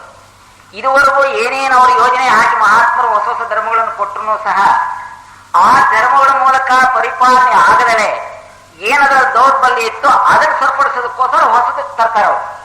ಆ ರೀತಿ ತಂದಿರತಕ್ಕಂಥ ಥಿಯಾಸಫಿ ವಾಂಗ್ಮಯದಲ್ಲಿ ನಾವೆಲ್ಲರೂ ಸಹ ಸಹೋದರರಂತೆ ಬಾಳಬೇಕು ಅಂತಕ್ಕಂಥ ತತ್ವವನ್ನು ನಾವು ಸರಿಯಾಗಿ ಅರಗಿಸ್ಕೊಂಡ್ರೆ ನಮಗೆ ಯಾವ ವ್ಯತ್ಯಾಸವಿಲ್ಲ, ಎಲ್ಲರಲ್ಲೂ ದೇವರನ್ನ ಕಾಣ್ತಕ್ಕಂಥ ಸಾಮರ್ಥ್ಯ ಬರುತ್ತೆ. ಇದು ಒಂದು ಫಲ ಆ ವ್ಯಾಸಂಗದಿಂದ ಆಗ್ತಕ್ಕಂಥದ್ದು. ಇನ್ನ ಈ ಒಂದು ಸ್ಥಿತಿ ನಮ್ಮಲ್ಲಿ ಬಂದಿದ್ದೆ ಆದ್ರೆ ನಮ್ಮಲ್ಲಿ ತಳಮಳ ಇರಲ್ಲ, ಗಡಿಬಿಡಿ ಇರಲ್ಲ, ಮನಸ್ಸಿನಲ್ಲಿ ಸಮಾಧಾನವಾಗಿರ್ತಕ್ಕಂಥ ಸ್ಥಿತಿ ಸಾಧ್ಯ. ಅವ ನಮಗೆ ಅನ್ಯಾಯ ಮಾಡೋರು ಇರಲ್ಲ, ದ್ವೇಷ ಮಾಡೋರು ಇರಲ್ಲ, ಪ್ರತಿಯೊಬ್ಬರನ್ನೂ ಸಹ ಒಂದೇ ರೀತಿ ಟ್ರೀಟ್ ಮಾಡ್ತೀವಿ. ಆ ವೃತ್ತಿ ಸಂಪರ್ಕದಲ್ಲಿ ಬರ್ತಕ್ಕಂಥ ಎಲ್ಲ ಜೀವನಗಳನ್ನೂ ಸಹ ದೇವರ ಸ್ವರೂಪದಲ್ಲಿ ಬರ್ತಾ ಇದ್ದಾನೆ ಅಂತ ಹೇಳಿ ನಾವು ಕಾಣ್ತೀವಿ. ಒಂದ್ ಕಡೆ ಒಬ್ಬರು ಸ್ವಾಮಿಗಳು ಹೇಳ್ತಾ ಇದ್ರು, ನೀನು ವ್ಯಾಪಾರ ಮಾಡ್ತಾ ಇದೆಯಲ್ಲಪ್ಪ, ನೀನು ವ್ಯಾಪಾರ ಮಾಡ್ಬೇಕಾದ್ರೆ ಒಂದು ಗುಣ ಬೆಳೆಸ್ಕೋ. ಏನು? ನೀಗ್ ಬಂದು ವ್ಯಾಪಾರ ಮಾಡೋನು ದೇವರಯ್ಯ, ನಿನ್ನಲ್ಲಿ ಬಂದು ಹಣ ತೆಗೆದುಕೊಂಡು ಹೋಗೋನು ದೇವರಯ್ಯ, ನಿನ್ ಸಂಪರ್ಕಕ್ಕೆ ಬರ್ತಕ್ಕಂಥವ್ರು ದೇವರು ಅಂತ ತಿಳ್ಕೊ ಅಂತ ಹೇಳಿದ್ರು. ಈ ದೇವರು ಅಂತ ತಿಳ್ಕೊಳ್ತಕ್ಕಂಥ ಭಾವನೆ ನಮ್ಗೆ ಯಾಕೆ ತಪ್ಪು ಹೋಗಿದೆ ಅಂತ ಹೇಳಿದ್ರೆ, ದೇವರ ಕಲ್ಪನೆ ನಮಗೆ ಸರಿಯಾಗಿ ಗೊತ್ತಿಲ್ಲ. ದೇವರ ಕಲ್ಪನೆ ನಾವು ಅಲ್ಲೇ ಎಡಗಿರ್ತಕ್ಕಂಥದ್ದು. ದೇವರ ಕಲ್ಪನೆ, ದೇವರು ಯಾರು ಅಂತ ತಿಳ್ಕೋಬೇಕಾದ್ರೆ ತಿಯಾಸದಿ ನಿಜ ಸ್ವರೂಪ ಅಂತ ಹೇಳಿ ಬ್ಲವಾಸ್ಕಿಯವರು ಬರೆದಿರ್ತಕ್ಕಂಥ ಗ್ರಂಥ ಓದಬೇಕು. ಪರಮಾತ್ಮ ಮತ್ತು ಪ್ರಾರ್ಥನೆ, ದೇವರು ಅಂತ ಹೇಳಿ 2-3 ಚಾಪ್ಟರ್ ಇದೆ. ನೀವು ಅದನ್ನು ಓದಿದ್ರೆ ನಮ್ಮ ಕಲ್ಪನೆಯಲ್ಲಿ ಇರ್ತಕ್ಕಂತಹ ದೇವರು ದೇವರಲ್ಲ. ನಮ್ಮ ಕಲ್ಪನೆ ದೇವರು, ನಾವು ದೇವರು ಅಂತ ಒಪ್ಕೊಳ್ದರೆ ಹೋದ್ರೆ ತಿಯಾಸಫಿಸ್ಟ್ ನೀವು ನಾಸ್ತಿಕರು ಅಂತ ಹೇಳಿದ್ರು ಚಿಂತೆ ಇಲ್ಲ ಅಂತ ಹೇಳ್ತಾರೆ ಅವರು. ಅಂದ್ರೆ ನಿಜವಾದ ದೇವರು, ದೇವರ ಸ್ವರೂಪ ಏನು, ದೇವರ ಅಸ್ತಿತ್ವ ಏನು ಅಂತ ತಿಳ್ಕೊಳಕ್ ನಾವು ಹೋಗಿಲ್ಲ. ಈ ಸ್ಥಿತಿ ಸಹೋದರ ಭಾವ ತತ್ವ ಅನುಷ್ಠಾನ ಮಾಡ್ತಾ ಮಾಡ್ತಾ ಮಾಡ್ತಾ ನಮಗೆ ಆಚರಣೆಗೆ ಬರತಕ್ಕಂಥ ಒಂದು ಅಂಶ. ಇನ್ನ 3ನೇದಾಗಿ ಸರ್ವಧರ್ಮಗಳಲ್ಲಿ ಸಮಾನತೆ ಬೆಳೆಯುತ್ತೆ. ಈಗ ನಮ್ಮಲ್ಲಿ ಏನಾಗಿದೆ ಅಂದ್ರೆ ನಮ್ಮ ಮತದ ಮೇಲೆ ಅಭಿಮಾನ, ಆ ಅಭಿಮಾನ ಬೇರೆ ಮತದ ಮೇಲೆ ಏನಾಗುತ್ತೆ, ದ್ವೇಷ ಹುಟ್ಟಿಸುತ್ತೆ. ಆ ಮತ ಕಡಿಮೆ, ಅಲ್ಲಿ ಹೇಳ್ತಕ್ಕಂಥದ್ದು ಅಷ್ಟು ಸಮಂಜಸವಾಗಿಲ್ಲ, ನಮ್ಮದಲ್ಲಿ ಹೇಳ್ತಕ್ಕಂಥದ್ದು ಬಹಳ ಸಮಂಜಸವಾಗಿದೆ, ಉನ್ನತವಾದ ಅಭಿಪ್ರಾಯ, ನೀವು ಇದನ್ನೇ ಅನುಸರಿಸಬೇಕು ಅಂತಕ್ಕಂಥ ಭಾವನೆ ಹುಟ್ಟುತ್ತೆ. ಆದ್ರೆ ಥಿಯಾಸಫಿ ಓದಿದ್ರೆ ಈ ಭಾವನೆ ಹೊರಟೋಗುತ್ತೆ. ಏಕೆ ಅಂದ್ರೆ ಸರ್ವಧರ್ಮಗಳನ್ನು ಸಮಾನವಾಗಿ ಕಾಣ್ತಕ್ಕಂಥದ್ದು ಥಿಯಾಸಫಿ ದೃಷ್ಟಿ. ಸರ್ವಧರ್ಮಗಳಲ್ಲಿ ಇರತಕ್ಕಂಥ ಆಳವಾದಂಥ ಮೂಲಭೂತ ಸತ್ಯಗಳನ್ನು ಅರಿಯೋದಕ್ಕೋಸ್ಕರ ನೀವು ಸಹಾಯ ಮಾಡತಕ್ಕಂಥದ್ದು ಈ ವಾಂಗ್ಮಯ ಅಂದಮೇಲೆ ಸರ್ವಧರ್ಮಗಳನ್ನು ಸಹ ಸಮರಸತೆಯಿಂದ ನೋಡ್ತಕ್ಕಂಥ ಮನೋಭಾವನೆ ನಮ್ಮಲ್ಲಿ ಬಂದಾಗ ಇವತ್ತಿನ ಪ್ರಪಂಚದಲ್ಲಿರ್ತಕ್ಕಂಥ ಅನೇಕ ಅನಾಹುತಗಳು ನಿಂತು ಹೋಗ್ತವೆ. ಇವತ್ತು ಪ್ರಪಂಚ ನಡೀತಾ ಇರತಕ್ಕಂಥ ಅನಾಹುತಗಳಿಗೆಲ್ಲ ಈ ದೇಶಾಭಿಮಾನ, ಜಾತ್ಯಾಭಿಮಾನ, ಮತಾಂಧಕಾರ ಇದೆಲ್ಲ ನಮ್ಮಲ್ಲಿ ಇರೋದ್ರಿಂದ ಇವತ್ತಿಷ್ಟು ಅನಾಹುತ ಆಗ್ತಾ ಇದೆ. ಈ ಒಂದು ಸಮಾನ ಭಾವನೆ ನಮ್ಮಲ್ಲಿ ನಿಜವಾಗೂ ಥಿಯಾಸಫಿ ವಾಂಗ್ಮಯ ಬೆಳೆಸ್ಕೊಂಡಿದ್ದೆ ಆದ್ರೆ ನಮಗೆ ಯಾವ ವ್ಯತ್ಯಾಸಗಳು ಇಲ್ಲದೆಲ್ಲ ಇರ್ತಕ್ಕಂಥ ಸ್ಥಿತಿಯಲ್ಲಿ ಹೆಚ್ಚು ವಿಶಾಲವಾದಂಥ ತಿಳುವಳಿಕೆ ನಾವು ಪಡೆಯೋದಕ್ಕೆ ಸಾಧ್ಯ. ಈ ವಾಂಗ್ಮಯವನ್ನ ನಾವು ಅಧ್ಯಯನ ಮಾಡ್ತಾ ಅಥವಾ ಆಳವಾಗಿ ಹೋಗ್ತಾ ಹೋದ್ರೆ ನಮ್ಮ ದಿನಚರಿಯಲ್ಲಿ ಬದಲಾವಣೆ ಆಗುತ್ತೆ. ಯಾವ ರೀತಿ ಬದಲಾವಣೆ ಆಗುತ್ತೆ ಅಂತ ಹೇಳಿದ್ರೆ, ನಾವು ಯಾವುದೋ ಒಂದು ಉದ್ದೇಶದಿಂದ ಬಾಳ್ತಾ ಇದ್ದೀವಿ, ನಮಗೆ ಹಣವೇ ಪ್ರಧಾನ, ಗುಣಕ್ಕಷ್ಟೊಂದು ಬೆಲೆ ಇಲ್ಲ. ಅದರಿಂದ ಏನಾಗುತ್ತೆ, ನಮ್ಮ ದಿನಚರಿಯಲ್ಲಿ ಸಾಧಕನಾಗ್ತಕ್ಕಂಥ ಈ ವಾಂಗ್ಮಯವನ್ನು ಉಪಯೋಗಿಸ್ಕೊಳ್ತಕ್ಕಂಥ ನಿಜವಾದ ಔಪಾಸಕ ಕೆಲವು ಅನುಷ್ಠಾನಗಳನ್ನ ತನ್ನ ಮೇಲೆ ಹೇರ್ಕೊಂಡು ಡಿಸಿಪ್ಲಿನ್ ಏರ್ಪಾಟ್ ಮಾಡ್ಕೊಳ್ತಾನೆ. ಅಂತಹ ಡಿಸಿಪ್ಲಿನ್ ಏರ್ಪಾಟ್ ಮಾಡ್ಕೊಳ್ಳೋದಕ್ಕೆ ಈ ಸಾಹಿತ್ಯ ನಮಗೆ ಪ್ರೋತ್ಸಾಹ ಕೊಡುತ್ತೆ. ಆ ಡಿಸಿಪ್ಲಿನ್ ನಲ್ಲಿ 4 ಅಂಶಗಳನ್ನು ತಪ್ಪದೇ ಏನು ಪರಿಪಾಲಿಸ್ತಾನೆ. ಯಾವ್ಯಾವ ಅಂತ ಹೇಳಿದ್ರೆ, ಮೊದಲನೇದು ಅಧ್ಯಯನಶೀಲನಾಗ್ತಾನೆ. ಅಧ್ಯಯನಶೀಲ ಅಂತ ಹೇಳಿದ್ರೆ ವಾಂಗ್ಮಯವನ್ನು ಓದ್ತಕ್ಕಂಥದ್ದು. ವಿಚಾರ ಓದಿ ತಿಳ್ಕೊಳ್ಳೋದಲ್ಲೇ ಹೋದ್ರೆ ಹೊರಗಡೆ ಆದರ್ಶ ಇಲ್ಲ. ಇವತ್ತು ಪ್ರಪಂಚದಲ್ಲಿ ನೀವು ಹಾಗೆ ನೋಡ್ಕೊಂಡು ಬನ್ನಿ, ಹೊರಗಡೆ ಮಠಾಧಿಪತಿಗಳು ಸ್ಥಾನಕ್ಕೋಸ್ಕರ ಹೊಡೆದಾಡ್ತಾರೆ, ರಾಜಕಾರಣಿಗಳು ಹಣಕ್ಕೋಸ್ಕರ ಹೊಡೆದಾಡ್ತಾರೆ, ಇನ್ನು ಕೆಲವರು ಸ್ಥಾನಕ್ಕೋಸ್ಕರ ಹೊಡೆದಾಡ್ತಾರೆ, ಅದಕ್ಕೇನು ಕುನಿ ಬೇಕಾದ್ರೂ ಮಾಡಿಸೋದು ಸಿದ್ಧವಾಗಿದ್ದಾರೆ. ಇವತ್ತು ಪ್ರಪಂಚದಲ್ಲಿ ಆದರ್ಶ ತೋರಿಸ್ತಕ್ಕಂಥವ್ರು ಒಬ್ಬರು ಕಾಣಿಸಲ್ಲ. ಆದರ್ಶ ಸಿಕ್ಕಬೇಕಾದ್ರೆ ನಮ್ಮ ದಾರಿ ಯಾವ ಕಡೆ ಇರಬೇಕು ಅಂತ ನಾವು ಹುಡುಕೋಬೇಕಾದ್ರೆ ವಾಂಗ್ಮಯವನ್ನು ಚೆನ್ನಾಗಿ ಅಧ್ಯಯನ ಮಾಡಬೇಕು. ಅದಕ್ಕೋಸ್ಕರ ಥಿಯಾಸಫಿಸ್ಟು ಆ ಸಾಹಿತ್ಯವನ್ನು ಚೆನ್ನಾಗಿ ಒಳಹೋಗಿ ನೋಡೋದಕ್ಕೋಸ್ಕರ ಪ್ರತಿನಿತ್ಯ ಅರ್ಧ ಗಂಟೆ ನಾನು ಓದೇ ಊಟ ಮಾಡುವಂತ ನಿರ್ಧಾರ ಮಾಡ್ತಾನೆ. ಆಗೇನಾಗುತ್ತೆ, ಸಾಹಿತ್ಯದ ಪೂರ್ಣ ಪರಿಚಯ ಅವನಿಗಾಗಲಿಕ್ಕೆ ಸಾಧ್ಯ. ಯಾವಾಗ ಪರಿಚಯ ಆಗುತ್ತೋ ಮುಂದಿನ ಹೆಜ್ಜೆ ಇಡೋದಕ್ಕೆ ಸಾಧ್ಯ. ವಿಚಾರವೇ ಗೊತ್ತಿಲ್ಲದೆ ಹೋದ್ರೆ ಯಾವ ದಿಕ್ಕಿನಲ್ಲಿ ನಾವು ಹೆಜ್ಜೆ ಇಡಬೇಕು? ವಿಚಾರ ಮೊದಲು, ಆಮೇಲೆ ಆಚಾರ. ಇದನ್ನ ಶ್ರೀರಾಮರವರು ಬಹಳ ಚೆನ್ನಾಗಿ ಹೇಳ್ತಾ ಇದ್ರು, 5ನೇ ಪ್ರೆಸಿಡೆಂಟರು. ನಿಜವಾದ ಸಾಧಕನಾಗಬೇಕಾದ್ರೆ ಅಧ್ಯಯನಶೀಲನಾಗಿ ಸ್ವಾಧ್ಯಾಯದಲ್ಲಿ ತೊಡಗಿ ವಾಂಗ್ಮಯವನ್ನು ಓದೋದ್ರ ಜೊತೆಗೆ ತನ್ನನ್ನು ತಾನು ಅಧ್ಯಯನ ಮಾಡಿದಾಗ ಅವನು ಯಾವ ರೀತಿ ಹೋಗ್ಬೇಕು ಅಂತಕ್ಕಂಥದ್ದು ಅರ್ಥವಾಗುತ್ತೆ ಅಂತ ಹೇಳ್ತಾ ಇದ್ರು. ಇದು ಇವನಿಗೆ ಲಭ್ಯವಾಗುತ್ತೆ. ಇನ್ನು 2ನೇದಾಗಿ ಧ್ಯಾನಾಭ್ಯಾಸಕ್ಕೆ ತೊಡಗ್ತಾನೆ. ಪ್ರತಿ ದಿವಸದಲ್ಲಿ ಅರ್ಧ ಗಂಟೆಯಿಂದ 1 ಗಂಟೆ ಆದರೂ ಧ್ಯಾನ ಮಾಡಬೇಕು ಅಂತ ಹೊರಡ್ತಾನೆ. ಏಕೆ ಅಂತ ಹೇಳಿದ್ರೆ ಇವತ್ತಿನ ಪ್ರಪಂಚದ ಅನೇಕ ಸಮಸ್ಯೆಗಳಿಗೆ, ಬಹುಪಾಲು ಸಮಸ್ಯೆಗಳಿಗೆ ಪರಿಸರ ಮಾಲಿನ್ಯ ಆಗೋದಕ್ಕೂ ಸಹ ಮನುಷ್ಯನ ಮನಸ್ಸೇ ಕಾರಣ ಅಂತ ಹೇಳಿ ಇವತ್ತು ಸೈಂಟಿಸ್ಟು ಸಹ ಹೇಳ್ತಾ ಇದ್ದಾರೆ. ಆ ಮನುಷ್ಯನ ಮನಸ್ಸು ಕಲುಷಿತವಾಗಿರೋದ್ರಿಂದ, ಆ ಮನಸ್ಸು ಸದಾಕಾಲ ಪ್ರಾಪಂಚಿಕ ವಿಷಯಗಳ ಕಡೆ ಓಡ್ತಾ ಇರೋದ್ರಿಂದ, ದಿವಸ ಒಂದೊಂದು ಹೊಸ ಹೊಸ ಆಶೆಗಳಲ್ಲಿ ಅವನು ಬೆನ್ನತ್ತಿ ಹೋಗ್ತಾ ಇರೋದ್ರಿಂದ ಮನಸ್ಸು ಏನಾಗಿದೆ, ಗಡಿಬಿಡಿಗೊಂದಿದೆ, ಚಂಚಲವಾಗಿದೆ, ನಿಶ್ಚಲವಾಗಿಲ್ಲ. ನಿಶ್ಚಲವಾಗಿರ್ತಕ್ಕಂತಹ ಮನಸ್ಸಿನಲ್ಲಿ ಯಾವ ಸಾಧನೆಯನ್ನು ಮಾಡಕ್ ಸಾಧ್ಯ ಇಲ್ಲ. ಆಗ ಅರ್ಥವಾಗುತ್ತೆ ಇವನಿಗೆ. ಅರ್ಥವಾದಾಗ ಏನ್ ಮಾಡ್ತಾನೆ, ಪ್ರತಿನಿತ್ಯ ಧ್ಯಾನಾಭ್ಯಾಸ ತೊಡಗ್ತಾನೆ. ಆ ಧ್ಯಾನಾಭ್ಯಾಸ ತೊಡಗಬೇಕಾದ್ರೆ ಪ್ರತಿನಿತ್ಯದ ಜೀವಿತದಲ್ಲಿ ಏಕಾಗ್ರತೆ ಬೆಳೆಸ್ಕೊಳ್ತಾನೆ. ತಾನು ಮಾಡತಕ್ಕಂಥ ಕರ್ತವ್ಯವನ್ನು ಬಹಳ ನಿಷ್ಠೆಯಿಂದ ಮಾಡ್ತಾನೆ. ಪಡ್ಪೋಚಾಗಿ ಮಾಡೋದಕ್ಕೆ ಅವನು ಇಷ್ಟ ಪಡೋದಿಲ್ಲ. ಈ ರೀತಿಯಾಗಿ ದೈನಂದಿನ ಜೀವಿತ ಇವನ ಸಾಧನೆ ಎರಡೂ ಸಹ ಮೇಳವಿಸಿ ಧ್ಯಾನ ಕಾಲ ಮಾಡತಕ್ಕಂಥ ಒಳ್ಳೆಯ ಗುಣಗಳ ಚಿಂತನೆಯನ್ನ ಆ ದಿನನಿತ್ಯದ ಅನುಷ್ಠಾನದಲ್ಲಿ ತರೋದಕ್ಕೋಸ್ಕರ ಪ್ರಯತ್ನ ಪಡ್ತಾ ಇವನು ಸರಿಯಾದಂತಹ ಹಾದಿ ಹಾಕೊಳ್ಳೋದಕ್ಕೆ ಈ ವಾಂಗ್ಮಯ ಸಹಾಯ ಮಾಡುತ್ತೆ. ಇನ್ನು ಮೂರನೇದಾಗಿ ಸೇವಾಗಿ ಪರಮೋ ಧರ್ಮ ಅಂತ ಹೇಳಿ ನಾವು ಕೇಳಿದೀವಿ. ಆದ್ರೆ ಸೇವೆ ಮಾಡೋದಕ್ಕೆ ನಾವು ಯಾರು ಮುನ್ನುಗ್ಗಿಲ್ಲ, ಬರೀ ಹೇಳ್ತೀವಿ ಅಷ್ಟೇ, ಪದಗಳನ್ನು ಮುಗಿದೋಗಿದೆ. ಆದ್ರೆ ಈ ವಾಂಗ್ಮಯವನ್ನು ಓದಿದಂಥವನಿಗೆ ಸೇವೆಯೇ ನಮಗೆ ರಕ್ಷಣೋಪಾಯ ಅಂತ ತಿಳ್ಕೊಂಡು ಸೇವೆ ಮಾಡೋದಕ್ಕೋಸ್ಕರ ಮುನ್ನುಗ್ತಾನೆ. ಎಲ್ಲಿ ಮಾಡೋದಕ್ಕೆ ಸೇವೆ ಇದೆ, ಯಾರಿಗೆ ಸಹಾಯ ಮಾಡೋದಕ್ಕೆ ನನಗೆ ಸಾಧ್ಯ ಇದೆ, ನನ್ನಲ್ಲಿರ್ತಕ್ಕಂಥದ್ದನ್ನು ಯಾರ ಜೊತೆ ಹಂಚ್ಕೋಬಹುದು ಅಂತೇಳಿ ಹವಣಿಸ್ತಾ ಇರ್ತಾನೆ. ಇದು ಇವನ್ ದೃಷ್ಟಿಕೋನ ಬೆಳೆಯುತ್ತೆ. ಇನ್ನು ನಾಲ್ಕನೇದಾಗಿ ಪ್ರತಿನಿತ್ಯದ ಜೀವಿತದಲ್ಲಿ ತನ್ನನ್ನು ತಾನು ತಿದ್ಕೋಬೇಕು ಅಂತೇಳಿ ಪ್ರಯತ್ನ ಪಡ್ತಾನೆ. ತನ್ನನ್ನು ತಾನು ತಿದ್ಕೊಳ್ತಕ್ಕಂಥದ್ದು ಸಾಧಕನಿಗೆ ಬೇಕಾಗಿರ್ತಕ್ಕಂಥದ ಪ್ರಮುಖ ಲಕ್ಷಣ. ಲೋಕದ ಡೊಂಕ ನೀನೇಕೆ ತಿದ್ದುವೆ, ನಿನ್ನ ಮನವ ಸಂತೈಸಿಕೊಳ್ಳಿ, ನಿಮ್ಮ ತನವ ಸಂತೈಸಿಕೊಳ್ಳಿ ಅಂತೇಳಿ ಬಸವಣ್ಣವ್ರು ಹೇಳಿದ್ರು. ಪ್ರಪಂಚ ತಿದ್ದೋಕ್ ಸಾಧ್ಯ ಇಲ್ಲ. ಇವತ್ತು ನಾವೆಲ್ಲ ಸರ್ವಾರಣ ಅಂತ ಹೋಗ್ತೀವಿ, ಇನ್ನೊಬ್ಬರ ಮೇಲೆ ದೂರ ಓಡಿಸ್ತೀವಿ, ನಮ್ ತಪ್ಪು ಮಾತ್ರ ಮುಚ್ಚಾಕೊಳ್ತೀವಿ. ನಮ್ ತಪ್ಪು ಒಪ್ಕೊಳ್ಳೋದಕ್ಕೆ ನಾವ್ ಯಾರು ಸಿದ್ಧ ಇಲ್ಲ. ಅದಕ್ಕೆ ನಮ್ಮ ಜೀವನ ಹೀಗಾಗ್ತಾ ಇರೋದು. ಪ್ರತಿಯೊಬ್ಬ ಸಾಧಕನೂ ಸಹ ತನ್ನಲ್ಲಿ ಏನು ದೋಷ ಇದೆ ಅಂತ ಕಂಡ್ಕೋಬೇಕು ಮೊದಲು. ಇದಕ್ಕೆ ಪ್ರೋತ್ಸಾಹ ಕೊಡುತ್ತೆ ಥಿಯಾಸಫಿ ವಾಂಗ್ಮಯ. ಥಿಯಾಸಫಿ ನಿಜ ಸ್ವರೂಪ ಅಂತಕ್ಕಂಥ ಗ್ರಂಥದಲ್ಲಿ ಬ್ಲವಾಟ್ಸ್ಕಿಯಂನವರು ಹೇಳ್ತಾರೆ, ಸಾಧಕನಿಗೆ ಕರ್ತವ್ಯ ಎರಡು ಮುಖವಾಗಿದೆ ಅಂತ ಹೇಳಿ. ಒಂದು ಮುಖವಾದ ಕರ್ತವ್ಯ ತನ್ನನ್ನು ತಾನು ತಿದ್ಕೊಳ್ತಕ್ಕಂಥದ್ದು, ಇನ್ನೊಂದು ಮುಖವಾದ ಕರ್ತವ್ಯ ತನ್ನಲ್ಲಿರ್ತಕ್ಕಂಥ ಸವಲತ್ತುಗಳನ್ನು ಬೇರೆಯವ್ರ ಜೊತೆ ಹಂಚ್ಕೊಳ್ಳೋದು ಅಂತ ಹೇಳಿ. ಅಂದ್ರೆ ಏನಾಯ್ತು, ನಮ್ಮ ಜೀವನವನ್ನು ನಾವು ಪರಿವರ್ತನೆ ಮಾಡ್ಕೊಳ್ಳದಲೇ ಹೋದ್ರೆ, ನಮ್ಮಲ್ಲಿರ್ತಕ್ಕಂತಹ ದುರ್ಗುಣಗಳನ್ನು ನಾವು ತೊಡೆದು ಹಾಕದಲೇ ಹೋದ್ರೆ, ನಾವು ಸದ್ಗುಣಗಳನ್ನು ಅನುಷ್ಠಾನ ಮಾಡದಲೇ ಹೋದ್ರೆ ನಿಜವಾದಂತಹ ಸಾಧಕರಾಗಕ್ಕೆ ಸಾಧ್ಯ ಇಲ್ಲ ಅಂತಕ್ಕಂಥದ್ದು ನಮಗೆ ಖಚಿತವಾಗುತ್ತೆ ಈ ವಾಂಗ್ಮಯ ಓದಿದಾಗ. ಏಕೆ ಅಂತ ಹೇಳಿದ್ರೆ, ಯೋಗ ಸೌಧಕ್ಕೆ ಮೊದಲನೇ ತಳಪಾಯನೆ ಭದ್ರ ಬುನಾದಿನೇ ನೈತಿಕ ಜೀವನ.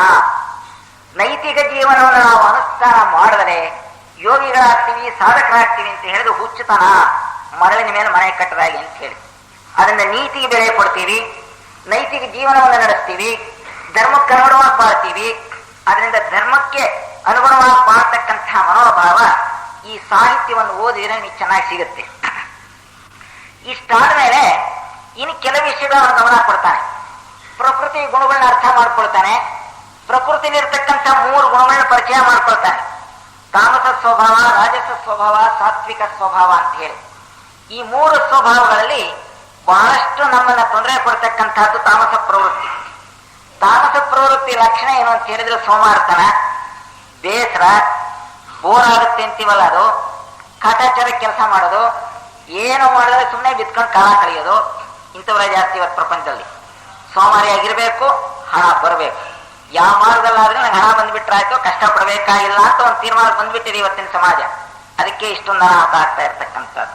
ತಾಮಸ ಪ್ರವೃತ್ತಿನ ಕಳ್ಕೊಳ್ಳೋದಕ್ಕೋಸ್ಕರ ಇವನೇನ್ ಮಾಡ್ತಾನೆ, ಕಷ್ಟಪಟ್ಟು ಕೆಲಸ ಮಾಡಬೇಕು ಅಂತಕ್ಕಂಥ ತತ್ವ ಚೆನ್ನಾಗಿ ಅರ್ಥ ಮಾಡ್ಕೊಂಡು, ಪ್ರಪಂಚಕ್ಕೆ ಹೊರೆಯಾಗಬಾರ್ದು, ನಾನು ನನ್ನಿಂದ ಪ್ರಪಂಚಕ್ಕೆ ತೊಂದರೆ ಆಗಬಾರ್ದು, ಪ್ರಪಂಚದ ದುಃಖ ಕಡಿಮೆ ಮಾಡಕ್ ಸಾಧ್ಯ ಶ್ರಮ ಪಡೋಣ ಅಂತಕ್ಕಂಥ ಭಾವನೆಯಲ್ಲಿ ತಾಮಸ ಪ್ರವೃತ್ತಿನ ಹೋಗಲಾಡಿಸ್ಕೊಳ್ತಾನೆ. ಅದೇ ಸಮಯದಲ್ಲಿ ರಾಜಸ ಪ್ರವೃತ್ತಿಯಿಂದ ಬಿಡುಗಡೆ ಆಗಕ್ಕೆ ಪ್ರಯತ್ನ ಪಡ್ತಾನೆ. ತಾಮಸ ಪ್ರವೃತ್ತಿಯನ್ನು ಹೊಡೆದೋಡಿಸಿದ್ರೆ ರಾಜಸ ಪ್ರವೃತ್ತಿ ಅದಕ್ಕಿನ್ನ ಭದ್ರವಾಗಿ ನಮ್ಮಲ್ಲಿ ಸೇರ್ಕೊಂಡ್ಬಿಡುತ್ತೆ. ಒಂದು ಸಾರಿ ಅರ್ಜುನ ಪ್ರಶ್ನೆ ಮಾಡ್ತಾನೆ ನಮ್ಮೆಲ್ಲರ ಪರವಾಗಿ ಕೃಷ್ಣ ಪರಮಾತ್ಮನ, ನಾವ್ಯಾರು ತಪ್ಪು ಮಾಡ್ಬೇಕು ಅಂತ ಅಂದ್ಕೊಂಡಿಲ್ಲ, ಪಾಪ ಕಾರ್ಯ ಮಾಡ್ಬೇಕು ಅಂತ ನಮ್ಮ ಮನಸ್ಸಿನಲ್ಲೂ ಇಲ್ಲ, ಮಾಡಬಾರ್ದು ಅಂತ ನಿರ್ಧಾರ ಮಾಡಿರ್ತೀವಿ, ಆದ್ರೆ ಆ ಕೆಲಸ ನಡೆದೋಗ್ಬಿಡುತ್ತೆ. ಯಾಕೆ, ಅಲ್ಲಿ ಏನ್ ಶಕ್ತಿ ಕೆಲಸ ಮಾಡ್ತಾ ಇದೆ?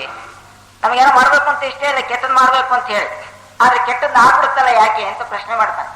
ಅದಕ್ಕೆ ಕೃಷ್ಣ ಹೇಳ್ತಾನೆ, ಇದಕ್ಕೆ ಒಂದೇ ಕಾರಣ, ನಿನ್ನಲ್ಲಿರ್ತಕ್ಕಂಥ ರಜೋಗುಣ ಸ್ವಭಾವವಾದಂತಹ ಕಾಮ ಏಷ ಕ್ರೋಧ ಏಷ. ಒಂದು ಕಾಮ ಮತ್ತೊಂದು ಕ್ರೋಧ, ಇವೆರಡನ್ನ ಸಾಕೊಂಡು ಬಂದಿದ್ಯಾ, ಅದನ್ನ ನಿನ್ನಲ್ಲಿ ಪುಸ್ಲಾವಣೆ ಮಾಡಿ ನಿನ್ನಲ್ಲಿ ಕೆಟ್ಟ ಕೆಲಸ ಮಾಡುತ್ತಪ್ಪ, ಅದನ್ನ ಬಿಡು ಅಂತ ಹೇಳ್ತಾನೆ. ಅದರಿಂದ ಆ ಮನೋಭಾವ ಈ ವಾಂಗ್ಮಯದಿಂದ ಬೆಳೆಸ್ಕೊಂಡಿರ್ತಕ್ಕಂಥ ಸಾಧಕ ರಾಜಸ ಗುಣದಿಂದ ಬಿಡುಗಡೆ ಆಗಲಿಕ್ಕೆ ಪ್ರಯತ್ನ ಪಡ್ತಾನೆ.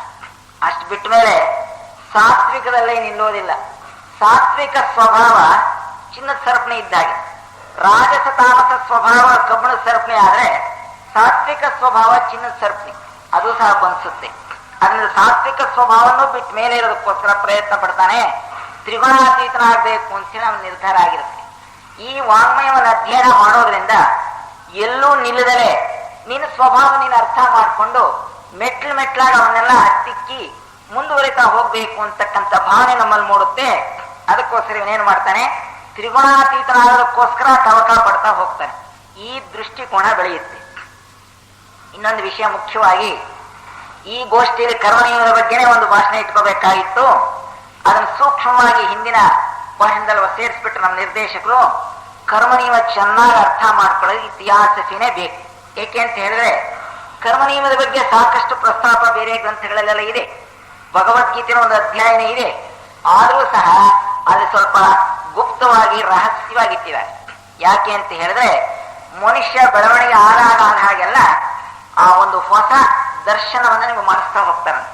ಬ್ಲವಾಸ್ಕಿನ್ನವ್ರ ಕಡೆ ಬರೀತಾರೆ, ಥಿಯಾಸಫಿ ಮೂಲಕ ನಿಮಗೆ ಕೊಟ್ಟಿರತಕ್ಕಂತಹ ಒಂದು ದರ್ಶನ ಅಥವಾ ಒಂದು ವಿಚಾರ ಇದೆಯಲ್ಲ, ನೀವು ಅರ್ಥ ಮಾಡ್ಕೊಳ್ಳೋಷ್ಟು ಇನ್ ಸ್ವಲ್ಪ ಮೇಲ್ಮಟ್ಟದಲ್ಲಿ ನಿಮ್ಮನ್ನು ಸೆಳೆಯೋಷ್ಟು ಮಾತ್ರ ಬಿಡುಗಡೆ ಮಾಡಿದೀವಿ. ಇನ್ನು ಬಿಡುಗಡೆ ಮಾಡಲೇ ಇರತಕ್ಕಂಥ ಒಂದು ಜ್ಞಾನ ಇದೆಯಲ್ಲ ಅಪಾರವಾಗಿದೆ. ಆ ಪರದೆ ಒಳಗೆ ಒಂದು ಇಂಚು ಎತ್ತಿದೀವಿ ಅಂತರು. ಆದ್ರೆ ಯಾವಾಗ ಅದನ್ನ ಎತ್ತಾರೆ, ನಾವು ತಯಾರಾದಾಗ, ಬೆಳವಣಿಗೆ ಆದಾಗ ಅದನ್ನ ಎತ್ತಾರೆ. ಹಾಗೆ ಭಗವದ್ಗೀತೆಯಲ್ಲಿ ಕರ್ಮನಿಯಮ ಹೇಳಿದ್ರು ಸಹ ಆ ಕಾಲದಲ್ಲಿ ಕರ್ಮನಿಯಮದ ಬಗ್ಗೆ ನಮಗೆ ಅಷ್ಟೊಂದು ಆಸ್ತಿ ಇರಲಿಲ್ಲ. ಈಗ ಲಾಜಿಕ್ ಮೈಂಡ್ ಅಂತ ಹೇಳಿದ್ರೆ ಹಿಂದಿನ ಭಾಷಣಕಾರರು ಪ್ರತಿಯೊಂದನ್ನು ಸಹ ತರ್ಕ ಮಾಡತಕ್ಕಂಥ ಮನೋಭಾವ ನಮ್ಮ ಮನಸ್ಸಿನಲ್ಲಿ ಬೆಳೆದಿರೋದ್ರಿಂದ ಕರ್ಮನಿಯಮವನ್ನ ಈಗಿನ ಕಾಲಕ್ಕೆ ತಕ್ಕಂತೆ ಸ್ಪಷ್ಟವಾಗಿ ಹೇಳ್ತಕ್ಕಂಥ ಸಾಹಸ ಥಿಯಾಸಫಿ ಮಾಡಿದೆ. ಆ ಕರ್ಮನಿಯಮವನ್ನು ಅರ್ಥ ಮಾಡಿಕೊಂಡ್ರೆ ಇವನ ಜೀವನ ಎಷ್ಟು ಸೊಗಸಾಗಿರುತ್ತೆ ಅಂತ ಹೇಳ್ತೀರ. ಬಹಳ ಆನಂದವಾಗಿರುತ್ತೆ. ಏಕೆ ಅಂತ ಹೇಳಿದ್ರೆ ಏನು ಬಂದರೂ ಸಹ ಸ್ವೀಕರಿಸ್ತಾನೆ. ಅದೇನಾದ್ರೂ ಬರ್ಬಹುದು, ಕಷ್ಟ ಬರ್ಬೋದು, ನಷ್ಟ ಬರ್ಬೋದು, ಇನ್ನ ನಿಷ್ಠೂರ ಬರ್ಬಹುದು, ನಮ್ಮ ಜೊತೆಯವರಿಂದಲೇ ನಮಗೆ ತೊಂದರೆ ಆಗಬಹುದು, ನಮ್ಮ ಜೊತೆಯಲ್ಲಿ ಇರ್ತಕ್ಕಂಥ ಕೈ ಬಿಟ್ಟು ಹೋಗ್ಬಹುದು, ಆಕಾಶವೇ ಕಳಚ ಮೇಲೆ ಬೀಳ್ಬಹುದು. ಆದ್ರೆ ಇವನೇನು ಮನೋಭಾವ ತಾಳಿರ್ತಾನೆ, ಇದ್ರಲ್ಲಿ ನಾನೇನೋ ಕಲಿಯಬೇಕಾದ ಪಾಠ ಇದೆ, ಅಥವಾ ನಾನು ಹಿಂದಿನ ಜೀವಗಳ ಜೊತೆ ಮಾಡಿರ್ತಕ್ಕಂಥ ಒಂದು ಕರ್ಮದ ಬಂಧನ ಇದೆ, ಆ ಕರ್ಮದ ಬಂಧನ ಕಳೆಯೋದಕ್ಕೋಸ್ಕರ ನನಗೇನು ವ್ಯವಸ್ಥೆ ಮಾಡಿದ್ದಾರೆ ಪ್ರಕೃತಿ ಅಂತ ಹೇಳಿ ತಿಳ್ಕೊಂಡು ದಿಟ್ಟತನದಿಂದ ಅದನ್ನು ಸ್ವಾಗತಿಸ್ತಾನೆ. ಆ ರೀತಿ ಸ್ವಾಗತಿಸೋದ್ರಿಂದ ಅವನಲ್ಲಿ ಸ್ವಲ್ಪ ಸಹ ಗುಣಗುಟ್ಟೋ ಮನೋಭಾವ ಬರಲ್ಲ. ಯಾವಾಗ ಈ ನಿಯಮವನ್ನು ಅರ್ಥ ಮಾಡಿಕೊಂಡು ನಾನು ಮಾಡಿದ್ದೆ ನನಗೆ ಬಂದಿದೆ, ಬೇರೆಯವ್ರಿಗೆ ಬರಕ್ ಸಾಧ್ಯ ಇಲ್ಲ.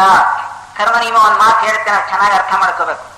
ಕರ್ಮ is not transferable, not adjustable ಅಂತ ಹೇಳಿ. ಇವನು ಇನ್ನೊಬ್ರು ವರ್ಗಾಯಿಸಕ್ಕೆ ಸಾಧ್ಯ ಇಲ್ಲ. ನಾವು ಮಾಡಿದ ಕರ್ಮದ ಫಲ ನಾವೇ ಅನುಭವಿಸ್ಬೇಕು. ಅಡ್ಜಸ್ಟಬಲ್ ಅಲ್ಲ. ನಾವು ಬೇಕಾದಷ್ಟು ಅನ್ಯಾಯ ಮಾಡಿ ವ್ಯಾಪಾರ ಮಾಡಿ ಲಕ್ಷ ರೂಪಾಯಿ ತಗೊಂಡು ತಿರುಗಿ ಕಾಣಿಕೆ ಹೊಂದಿ ಹಾಕ್ಬಿಟ್ರೆ ದೇವರು ಕ್ಷಮಿಸ್ತೇನೆ ಅಂತೀವಲ್ಲ, ತಪ್ಪು. ಲಕ್ಷ ರೂಪಾಯಿ ಹಾಕಿ ಪುಣ್ಯನ ಅನುಭವಿಸ್ಬೇಕು. ಇನ್ನು ಮಾಡಬಾರ್ದು ಅನ್ಯಾಯ ಮಾಡ್ತಾ ಅದ್ರ ಪಾಪದ ಫಲನ ಅನುಭವಿಸ್ಬೇಕು. ಇದು ಕರ್ಮನಿಯಮ ಸ್ಪಷ್ಟವಾಗಿ ಹೇಳುತ್ತೆ. ನಾವು ಇದನ್ನು ತಿಳ್ಕೊಂಡಿಲ್ಲ. ಈ ಕರ್ಮನಿಯಮದ ಸ್ಪಷ್ಟ ಚಿತ್ರ ನಮ್ಮ ಮನಸ್ಸಿಗೆ ಮೂಡಿದ್ರೆ ನಾವು ಸಂತೋಷವಾಗಿ ಅನುಭವಿಸ್ತೀವಿ. ಯಾಕೆ ಅಂತ ನನ್ನ ಭಾಗದ್ದೇ ಇದು, ನನ್ನ ಭಾಗದನ್ನು ನಾನು ಪಾನ ಮಾಡಿದ್ರೆ ಇನ್ಯಾರಿಗೆ ಕೊಡಬೇಕು ಅಂತ ಹೇಳಿ ಆ ಜೀವನದ ಬಟ್ಲಲ್ಲಿ ಇರ್ತಕ್ಕಂಥ ತಾನೇ ತಂದಿರತಕ್ಕಂಥದ್ದನ್ನ ಒಂದು ತೊಟ್ಟು ಬಿಡದ ಹಾಗೆ ಸಂತೋಷವಾಗಿ ಅನುಭವಿಸ್ತಾನೆ. ಆ ಅನುಭವಿಸ್ತಕ್ಕಂತಹ ಸಂದರ್ಭದಲ್ಲಿ ಗೊಣಗುಟ್ಟೋದಿಲ್ಲ. ಇದರಿಂದ ಇನ್ನೇನು ಪ್ರಯೋಜನ ಅಂತ ಹೇಳಿದ್ರೆ ಹೊಸ ಕರ್ಮ ಕಟ್ಕೊಳ್ಳಲ್ಲ. ನಮ್ಗೆ ಏರ್ಪಾಟ ಆಗ್ತದೆ ಹಿಂದಿನ ಕರ್ಮ ತೀರೋಗೋದಕ್ಕೋಸ್ಕರ. ಏರ್ಪಾಟಾದಾಗ ಏನಾಗ್ತದೆ, ನಾವೇನೋ ಗೊಣಗುಟ್ಕೊಂಡು ಅನುಭವಿಸ್ತೀವಿ. ಹಳೆ ಕರ್ಮ ತೀರ್ತು ಹೊಸ ಕರ್ಮ ಕಟ್ಕೊಡ್ತೀವಿ. ಯಾಕೆ ಗೊಣಗುಟ್ಟಿದ್ರಿಂದ. ಅದ್ರಲ್ಲಿ ಗೊಣಗುಟ್ಟರೆ ಸಂತೋಷವಾಗಿ ಅನುಭವಿಸ್ಬೇಕು ಅಂತಕ್ಕಂಥ ತತ್ವ ಥಿಯಾಸಫಿಯ ಕರ್ಮ ನಿಯಮವನ್ನು ಚೆನ್ನಾಗಿ ಅರ್ಥ ಮಾಡ್ಕೊಂಡ್ರೆ ನಮಗೆ ಸಾಧ್ಯವಾಗುತ್ತೆ. ಅದರಿಂದ ಇವನು ಈ ರೀತಿಯಾಗಿ ಕರ್ಮ ನಿಯಮವನ್ನು ಅರ್ಥ ಮಾಡ್ಕೊಳ್ಳೋದ್ರಿಂದ ಸ್ವಲ್ಪವೂ ಸಹ ಹೆದರದಲೆ, ಗೊಣಗುಟ್ಟದಲೆ, ಹೊಸ ಕರ್ಮಕ್ಕೆ ಅವಕಾಶ ಮಾಡಿಕೊಳ್ಳದಲೆ ಹಳೆ ಕರ್ಮವನ್ನು ಬೇಬಾಕಿ ಆಗ್ತಕ್ಕಂಥ ಸ್ಥಿತಿ ಮುಂದುವರಿಯೋದಕ್ಕೆ ಇವನಿಗೆ ಸಾಮರ್ಥ್ಯ ಬರುತ್ತೆ. ಇನ್ನ ಇವನ್ ಜೀವನದಲ್ಲಿ ಯಾವ್ದಕ್ಕೆ ಬೆಲೆ ಕೊಡ್ತಾನೆ ಅನ್ನೋದನ್ನ ಸ್ವಲ್ಪ ನೋಡ್ಬೇಕು. ನಾವು ಒಬ್ಬೊಬ್ಬರು ಒಂದೊಂದಕ್ಕೆ ಬೆಲೆ ಕೊಟ್ಟಿದೀವಿ. ಯಾರ್ಯಾರಿಗೆ ಬೆಲೆ ಕೊಟ್ಟಿವೆ ನಮ್ಗೆ ಗೊತ್ತು. ನಾವು ಯೋಚನೆ ಮಾಡ್ಕೊಳ್ಳೋಣ. ಆದ್ರೆ ಇಂತಹ ಥಿಯಾಸಫಿ ವಾಂಗ್ಮಯಗಳ ಒಳಹೊಕ್ಕಿರ್ತಕ್ಕಂತಹ ಸಾಧಕ ಯಾವ್ದಕ್ಕೆ ಬೆಲೆ ಕೊಡ್ತಾನೆ ಅಂತ ಹೇಳಿದ್ರೆ ಶೀಲ ಸಂಪನ್ನನಾಗೋದಕ್ಕೆ ಬೆಲೆ ಕೊಡ್ತಾನೆ.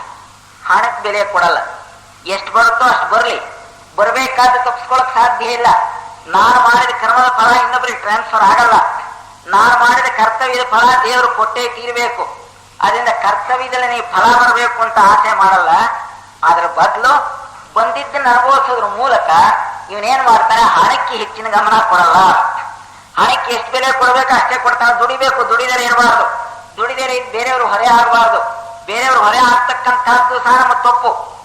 ಪ್ರಪಂಚದಲ್ಲಿ ನಾವು ಜೀವನ ನಡೆಸೋದಕ್ಕೋಸ್ಕರ ಬಂದಿದ್ದೀವಿ. ದೇಹ ನಿರ್ವಹಣೆ ಮಾಡಬೇಕು, ಸಂಸಾರವನ್ನು ಸಾಕಬೇಕು, ಪ್ರಪಂಚದ ಜೀವನ ನಡೆಸಬೇಕು. ಅದಕ್ಕೋಸ್ಕರ ಬೇಕು ಹಣ. ಆ ಹಣವನ್ನು ಹೇಗೆ ದುಡಿಬೇಕು? ಧರ್ಮ ಮಾರ್ಗದಲ್ಲಿ ಸಂಪಾದನೆ ಮಾಡಬೇಕು, ವಿವೇಚನೆಯಿಂದ ಅದನ್ನು ವಿತರಣೆ ಮಾಡಬೇಕು. ಇದು ಬಹಳ ಮುಖ್ಯ. ಇದು ಅರ್ಥವಾಗುತ್ತೆ ನಿಮಗೆ. ನಾನು ಧರ್ಮ ಮಾರ್ಗ ಬಿಟ್ಟು ಅಧರ್ಮ ಮಾರ್ಗದಲ್ಲಿ ದುಡಿದ್ರೆ ಅದು ಅನ್ಯಾಯವಾಗಿ ಅಸಹಾಯವಾಗಿ ಖರ್ಚಾಗತ್ತೆ ಅಂತ ನಿರ್ಧಾರ ಬರುತ್ತೆ ನಿಮಗೆ. ಅದನ್ನೇ ಧರ್ಮ ಮಾರ್ಗದಲ್ಲಿ ದುಡಿದಿದ್ರು ಸಹ ಅದನ್ನು ವಿಚಕ್ಷಣೆಯಿಂದ ವಿತರಣೆ ಮಾಡಬೇಕು ಅಂತಕ್ಕಂಥ ಮನೋಭಾವನೆ ಇವನಲ್ಲಿ ಬರುತ್ತೆ. ಅದಕ್ಕೋಸ್ಕರ ಏನಾಗುತ್ತೆ ಜೀವನದಲ್ಲಿ ಹಣಕ್ಕೆ ಎಷ್ಟು ಬೆಲೆ ಕೊಡಬೇಕು ಅಷ್ಟೇ ಕೊಡ್ತಾನೆ. ಅದರಿಂದ ಏನಾಗುತ್ತೆ ಸಾಕಷ್ಟು ಸಮಯ ಸಿಗುತ್ತೆ. ನಮ್ಗೆ ಯಾಕೆ ಸಮಯ ಸಿಗ್ತಾ ಇಲ್ಲ? ದುಡಿಬೇಕು ದುಡಿಬೇಕು ದುಡಿಬೇಕು ದುಡಿಬೇಕು, ಹಣ ಹೆಚ್ಚಿಸ್ಬೇಕು, ಆಸ್ತಿ ಹೆಚ್ಚಿಸ್ಬೇಕು, ಇದ್ರ ಕಡೆ ನಾವು ನಿರತರಾಗಿರೋದ್ರೆ ಸಮಯ ಸಿಗ್ತಾ ಇಲ್ಲ. ಎಷ್ಟು ಬೆಲೆ ಕೊಡಬೇಕು ಅಷ್ಟೇ ಕೊಟ್ರೆ, ಜೀವನಕ್ಕೆ ಎಷ್ಟು ಅವಶ್ಯಕವೋ ಅಷ್ಟೇ ನಾವು ತೆಗೆದುಕೊಂಡ್ರೆ ಯಾತಕ್ಕೋಸ್ಕರ ಈ ಪರದಾಟ? ಈಗಿನ ಸೈಂಟಿಸ್ಟ್ ಒಂದು ತೀರ್ಮಾನಕ್ಕೆ ಬಂದಿದ್ದಾರೆ. ಏನ್ ತೀರ್ಮಾನಕ್ಕೆ ಬಂದಿದ್ದಾರೆ ಅಂತ ಹೇಳಿದ್ರೆ, ಒಬ್ಬ ಮನುಷ್ಯ 6 ಗಂಟೆಗಳ ಕಾಲ ಕೆಲಸ ಮಾಡಿದ್ರೆ ಅವನ ಜೀವನವನ್ನು ಸುಗಮವಾಗಿ ಸಾಗಿಸಬಹುದು ಅಂತ ಹೇಳಿ ಅಷ್ಟರಲ್ಲೇ ತೃಪ್ತಿ ಪಟ್ಕೊಂಡವರು 2 ಜನ ಇದೀವಿ ನಾವಿಲ್ಲಿ. 6 ಗಂಟೆ ಮಾತ್ರ ದುಡಿದು ಇನ್ನು